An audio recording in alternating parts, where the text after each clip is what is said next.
আসসালামু আলাইকুম রহমতুল্লাহি ওবরকাতুহ।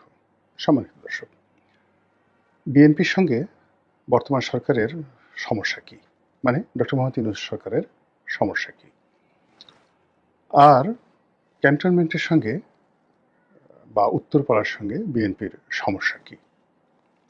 বাজারে অনেক গুজব রয়েছে, অনেক কথা রয়েছে, এবং দুটোই খুব সেন্সিটিভ বিষয়। এ সকল বিষয় নিয়ে কথাবার্তা না বললে আগামীতে বিএনপির জন্য ক্ষমতায় আসা এবং ক্ষমতায় টিকে থাকা খুবই কঠিন একটা বিষয় হবে। আর এই বিষয়গুলো এতটা গুরুত্বপূর্ণ এবং এতটা স্পর্শকাতর, যাদের বিএনপির মনোনয়ন দরকার আছে, বিএনপির কোনো পদ পদবীর দরকার আছে, এবং যারা বিএনপিকে ভয় পায়, বিএনপির কাছ থেকে কোনো স্বার্থ আশা করে, তারা মরে গেল কখনো এই ধরনের কথাবার্তা বলবে না, যে কথাগুলো আলোচনা করা উচিত। দ্বিতীয়ত, এই বিষয়গুলো মূল্যায়ন করার জন্য আপনার অ্যান্টেনা থাকতে হবে, মানে আপনার কাছে তথ্য থাকতে হবে, উপাত্ত থাকতে হবে, এবং সেই বিষয়গুলো আবার কুকিং করে, মানে মূল্যায়ন করে, সেগুলো বিএনপির নিকট বুঝিয়ে বলতে হবে যে সমস্যাগুলো এখানে আছে। এখন বিএনপির যে সকল দল দাস রয়েছে, কৃতদাস রয়েছে, প্রথমত এই সমস্যাগুলো তাদের মাথায় আসবেই না। এর কারণ হলো, তারা তো মানে তারেক রহমান সাহেব, জিয়াউর রহমান সাহেব, বেগম খালেদা জিয়া, বিএনপি নামক দল, বিএনপির যারা শীর্ষ নেতা, প্রথমত তাদের কথা শুনলে, তাদের দিকে তাকালে, তাদের মস্তিষ্কের সমস্ত প্রক্ষালন যন্ত্র স্টপ হয়ে যায়। এখন সেটা কোনো বিশ্ববিদ্যালয়ের ভাইস চ্যান্সেলর হন, বা আপনার আমার চাইতে 1000 গুণ জ্ঞানী গুণী পণ্ডিত ব্যক্তি হন, সমস্যাটা হলো তার চিন্তার যে মেশিনটা রয়েছে, হৃদয়ের মধ্যে যে একটা মেশিন রয়েছে, 3টা জিনিস দিয়ে মানুষ একটা বিষয় মূল্যায়ন করতে পারে।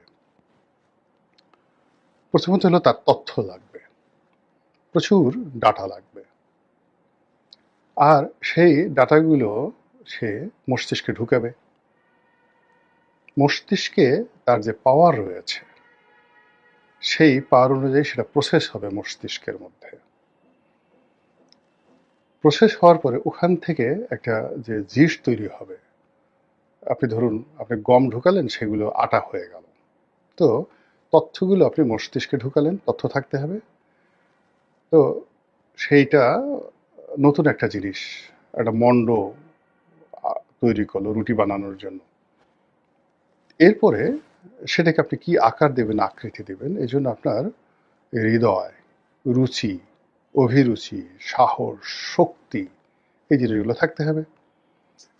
তারপর আপনার যে 5টা ইন্দ্রিয় রয়েছে, সেই 5টা ইন্দ্রিয়ের অনুভূতি তৈরি করে আপনি একটা জিনিস উপস্থাপন করবেন, যেটাকে বলা হয় দার্শনিক তত্ত্ব। এই দার্শনিক তত্ত্ব হলো রাজনীতির জন্য, সবকিছুর জন্য সবচেয়ে মূল্যবান। আপনি দেখেন, রাজনীতি শুরু হয়েছে 5000 বছর, এর মধ্যে কত উপন্যাস আছে, কত কাহিনী আছে। কারবালার কাহিনী নিয়ে বিষাদ সিন্ধু আছে, মহাভারত আছে, রামায়ণ আছে, ইলিয়াট আছে, অডিসি আছে, এরকম অনেক কিছু আছে, তাই না? মহাশ্মশান আছে কায়কোবাদের। কিন্তু এগুলো তো রাজনৈতিক দর্শন নয়। রাজনৈতিক দর্শন কোথায় আছে? রাজনৈতিক দর্শন আছে চাণক্যের অর্থশাস্ত্রে। এখন পর্যন্ত সেই চাণক্যের অর্থশাস্ত্রের বিকল্প তৈরি করা যায়নি। এর কারণ হলো, রাজনীতিকে তিনি দর্শনের জায়গায় নিয়ে এসেছিলেন। আচ্ছা, এরপরে কোন বইতে আছে?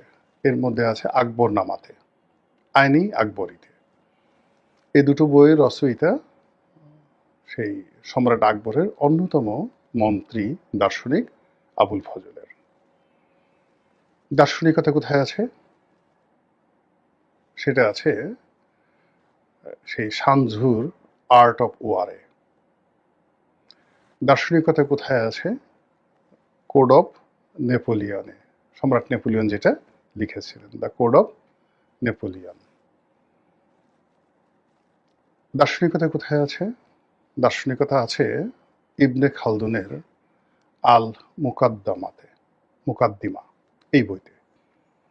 আচ্ছা, তো দার্শনিকতা কোথায় আছে? দ্য স্পিচ অফ সেনেকার বইতে। জার্মান দার্শনিক নয়, এটা হলো রোমান সম্রাট নিরো, সেই নিরোর যে টিচার ছিলেন সেই টিচারের বইতে। দার্শনিকতা কোথায় আছে? Thinking of Marcus Aurelius, Roman সম্রাট মার্কাস অর্লিয়াস। তাহলে দেখুন, এ যাবৎকালে পৃথিবীর ৫,০০০ বছর ইতিহাসে কত রাজা কত মহারাজা আছে, কিন্তু রাজনীতিকে দর্শন হিসেবে আখ্যা দিয়ে যে পুস্তকগুলো রচনা হয়েছে তার সংখ্যা ১০ থেকে ১২টার বেশি নয়, এবং সবগুলোই হলো মাস্টারপিস।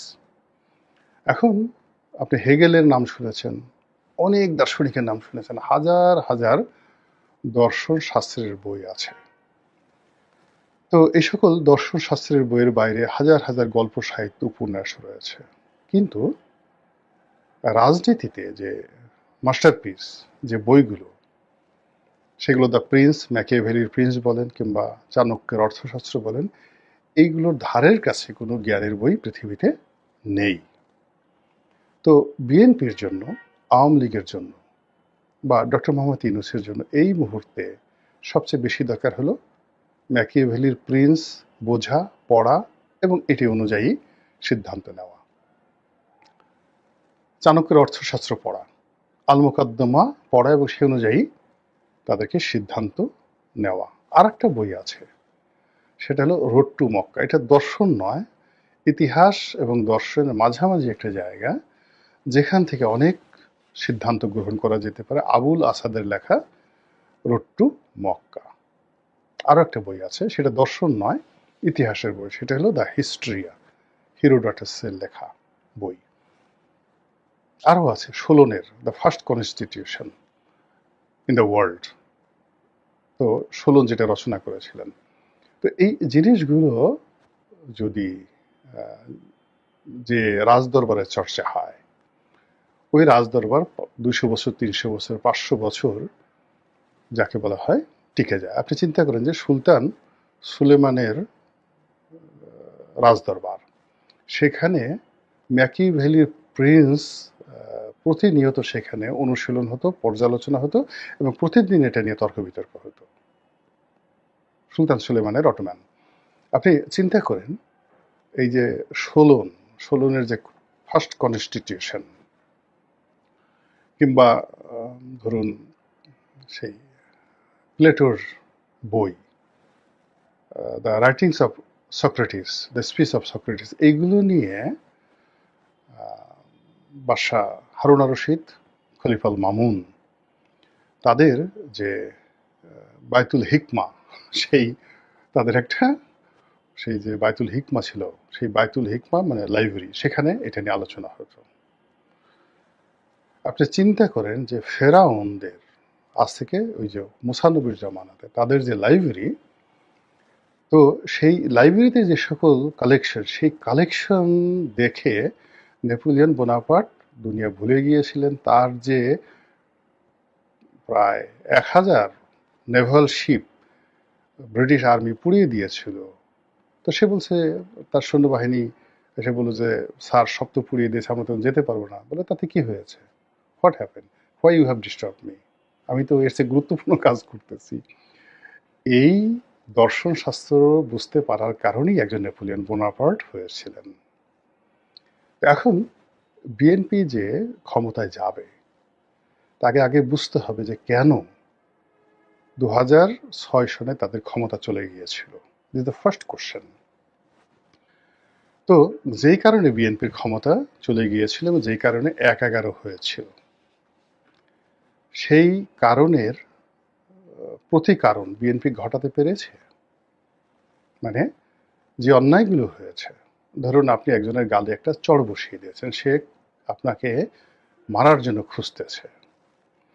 এখন তার মার থেকে, হাত থেকে যদি আপনাকে বাঁচতে হয়, তাহলে ওই যেই লোকটিকে থাপ্পড় দিয়েছেন, তো তাকে তলোয়ার দিয়ে, একটা খোঁচা দিয়ে তার কল্লা নামিয়ে ফেলার জন্য শরীর থেকে ঘাড় আলাদা করার জন্য আপনার শক্তি লাগবে, অথবা তাকে এমন উপহার দিতে হবে, এমন ব্যবহার করতে হবে, তার মনোরঞ্জনের জন্য এমন কাজ করতে হবে, সে ওই থাপ্পড়টাকে ভুলে যাবে। তো 2001 থেকে 2006 পর্যন্ত বিএনপির যে ইতিহাস আছে, যে ইতিহাসের যে কলঙ্কগুলো, সেই কলঙ্ক থেকে বের হওয়ার জন্য বিএনপির বেগম খালেদা জিয়া, তারেক রহমান সাহেব এবং প্রথম 100 নেতা যদি ধরেন দেশে এবং দেশের বাইরে, what is their master plan, what is their policy, what is their apology? আমি তো দেখিনি কোনো কিছু। ফলে কি হলো, এই সময়টিতে এসে যখন বিএনপি একেবারে ক্ষমতার দ্বার প্রান্তে, ঘুরে ঘুরে সেই অতীতের কলঙ্কগুলো আবার সামনে নিয়ে আসা হয়েছে। যে বিষয়গুলো আওয়ামী লীগের অত্যাচারে মানুষ ভুলে গিয়েছিল, যে এই বিএনপি 2001 থেকে 6 পর্যন্ত যা কিছু করেছে এগুলো নস্যি, শেখ হাসিনা যা কিছু করছে তার কাছে ওগুলো একেবারে নস্যি। এখন সময়ের পরিক্রমায় শেখ হাসিনার যে বিষয়গুলো সেগুলো মানুষ ভুলে গেছে, ভুলে গিয়ে এখন বিএনপির জিনিসগুলো সামনে চলে আসছে। এই ব্যাপারে বিএনপির পলিসি কি? আমি তো কিছুই দেখিনি। 2 নম্বরে যে বিষয়গুলো রয়েছে, যে তখন যে 1/11 হয়েছিল, সেই 1/11-র আগে ক্যান্টনমেন্টের মধ্যে বেগম জিয়ার যে জনপ্রিয়তা, শহীদ প্রেসিডেন্ট জিয়াউর রহমানের যে জনপ্রিয়তা ক্যান্টনমেন্টের মধ্যে ছিল, সেখানে তার সন্তান তারেক রহমান সাহেব তো সেনাবাহিনীর হাতে লাঞ্ছিত হতে পারেন না, অপমানিত হতে পারেন না। সেটা কেন হলো? খুবই সেন্সিটিভ, কিন্তু এই প্রশ্নের উত্তর দিতে হবে এবং এই প্রশ্নের মীমাংসা করতে হবে। এবং এটা এমন, আপনাকে বলি যে পুলিশ বা মিলিটারি, আপনি ধরেন পাকিস্তান আর্মিতে একটা ঘটনা ঘটেছে অপ্রীতিকর, সেই লিগেসিটা বা সেই ক্রোধটা এখনো পর্যন্ত সেনাবাহিনী ধারণ করে। এটা হলো একটা উর্দির গুণ এবং এটা উর্দির একটা লিগেছি। ফলে 2001 থেকে 2005 পর্যন্ত যে সকল সেনা কর্মকর্তা, যে সকল সেনা কমান্ডার বিএনপি দ্বারা ক্ষতিগ্রস্ত হয়েছেন, অপমানিত হয়েছেন, লাঞ্ছিত হয়েছেন, বিক্ষুব্ধ হয়েছেন, তার একটাও নিষ্পত্তি হয়নি এবং সেই জিনিসগুলো নিষ্পত্তি করতে হবে। আপনি দেখুন, একটা ছোট্ট উদাহরণ দিই।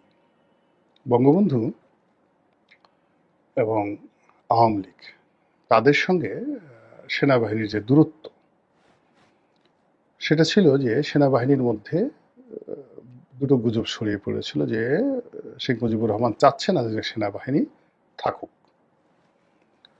তারপর ভারতীয় আর্মি যে কোনো সময় এখানে ডিপ্লয় হতে পারে, সেনাবাহিনী বঙ্গবন্ধু বাদ দিয়ে দেবে এবং তিনি সেনাবাহিনীর বিকল্প পুলিশকে তিনি তৈরি করতে চাচ্ছেন, আর একটা প্যারামিলিটারি রক্ষী বাহিনী তিনি তৈরি করতে চাচ্ছেন, মূলত সেনাবাহিনীকে শেষ করে দেওয়ার জন্য। এবং এটা সেনাবাহিনীর মধ্যে যে রিপারকেশন, সেই রিপারকেশন এমন হলো যে সেনাবাহিনীকে রেশন দেওয়া হয় না, সেনাবাহিনীর বুট জুতা ছিঁড়ে গেছে, সেনাবাহিনীর মানে যে ড্রেস, সেই ড্রেস ময়লা, ধোয়ার মতো টাকা নাই। তারপরে যাকে বলা হয় সেনাবাহিনীর ছেঁড়া পোশাক করে ঘোরাফেরা করে। এই ধরনের রিউমার পুরো ৭৩ থেকে ৭৫ পর্যন্ত বঙ্গবন্ধুর মানে বিরুদ্ধে ক্যান্টনমেন্টগুলোতে ধুমায়িত হয়েছে এবং এটা এখন পর্যন্ত, টিল নাও, এখন পর্যন্ত রয়েছে। তো শেখ হাসিনা চেষ্টা করেছে সেনাবাহিনীকে ঘুষ দেওয়ার জন্য, বিলাসিতা করার জন্য, ব্যবসা দিয়েছে, বাণিজ্য দিয়েছে, সব কিছু দিয়েছে, কিন্তু তার ম্যালিজ ছিল। তিনি, তার যে পিতা সেনাবাহিনী কর্তৃক খুন হয়েছে, তার পরিবার যে সেনাবাহিনী কর্তৃক ধ্বংস হয়েছে, ফলে তিনি সেনাবাহিনীকে যেটা দিয়েছেন উপরে সেটা মলম দিয়েছেন। সেনাবাহিনীকে খাবার দিয়েছেন 3 বেলা, রাস্তাঘাট দিয়েছেন, দুর্নীতি করার জন্য অবাধ লাইসেন্স দিয়েছেন, নিজের অনুগত চাকর বাকর বানানোর চেষ্টা করেছেন। ফলে কি হলো দেখেন, শেষ সময় এত কিছু শেখ হাসিনা মনে করছে আমি সব কিছু সেনাবাহিনীকে দিয়েছি, কিন্তু ইমানটা ঠিক ছিল না। মানে আমরা দেখা গেল যে সতীনের ছেলেকে খুব খাওয়াচ্ছি দাওয়াচ্ছি, এজন্য যে বাঘে এসে তাকে খাবে, একটা মোটা যা আরাম করে খেতে পারে। তো ওইভাবে তিনি সেনাবাহিনীকে একটি অকার্যকর বাহিনীতে পরিণত করার জন্য তিনি চেষ্টা করেছেন। আমি প্রথম থেকে এটার বিরোধিতা করেছি, সে 2009-10 সন থেকে। আমার যারা ভিডিও দেখেন লেখেন,